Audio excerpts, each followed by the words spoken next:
It was a beautiful fall day on the island of Sodor. All the engines were working very hard.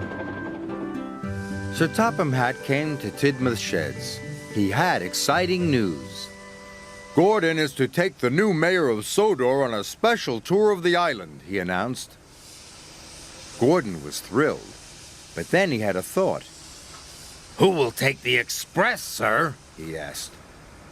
The other engines were excited. Pulling the express was an important job.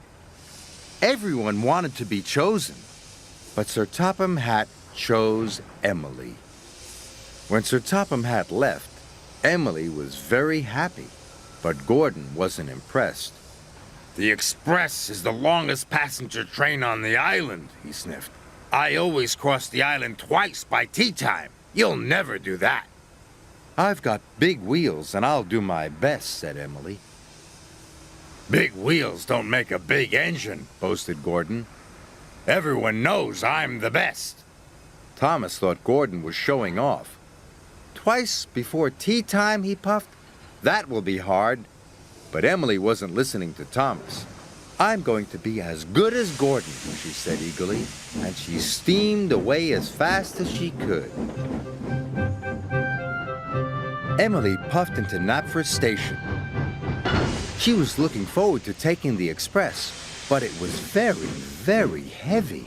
Bust my buffers, she gasped as she slowly pulled out of the station. But she pulled away too soon and left the brake coach behind. Emily puffed with all her might. She was determined to be fast.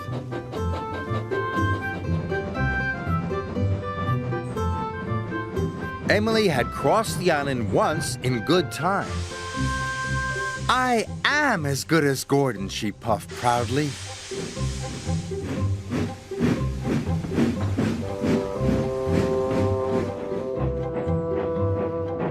Emily had to wait for Edward at the crossing. Edward went as fast as he could, but it wasn't fast enough for Emily.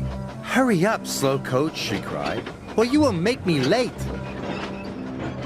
Edward felt sad, but Emily just steamed on.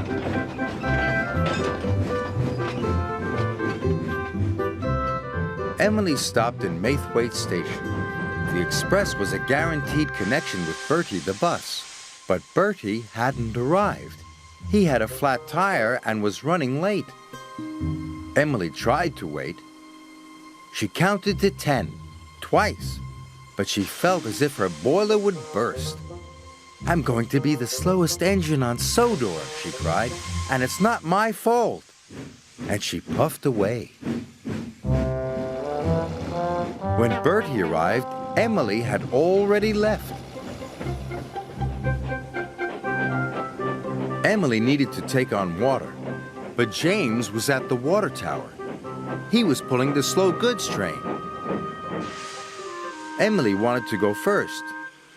It doesn't matter if you are late, she said. You must wait your turn, said James crossly. Express trains don't wait, said Emily, and she left without taking on water. Emily went faster than ever. Her coaches rocked and rolled, and her passengers were biffed and bumped and bounced.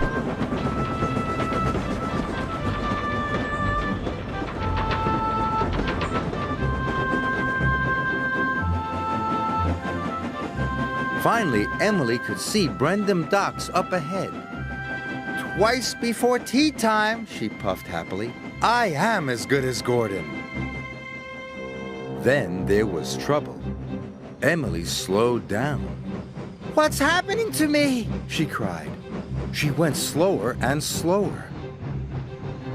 Emily had run out of water. She huffed and puffed, but she had no steam left. Finally, Emily came to a complete stop.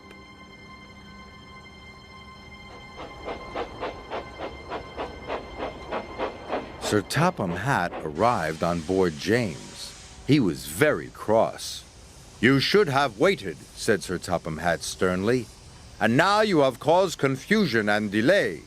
You left the brake coach, stranded Bertie's passengers, and bumped your coaches.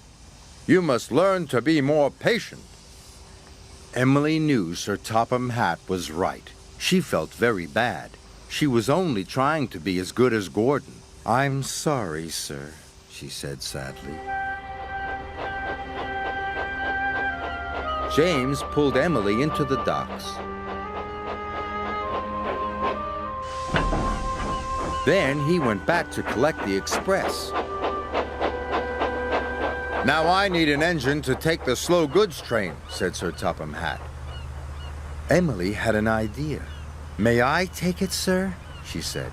"If I promise to go slowly?" Sir Topham Hatt thought it was a grand idea. The slow goods train needs lots of patience, he said. Emily was pleased. She was determined to do a good job.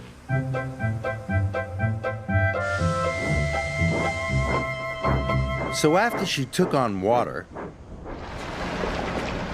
and lots of coal, Emily buffered up to the slow goods train.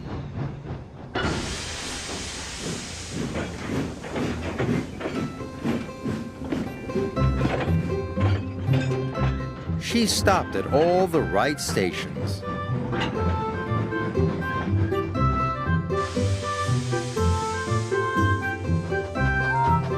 And she let all the other engines go first.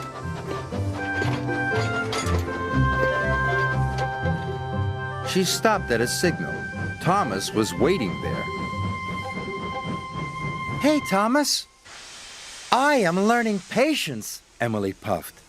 "But if only I could learn it faster." Thomas had to laugh.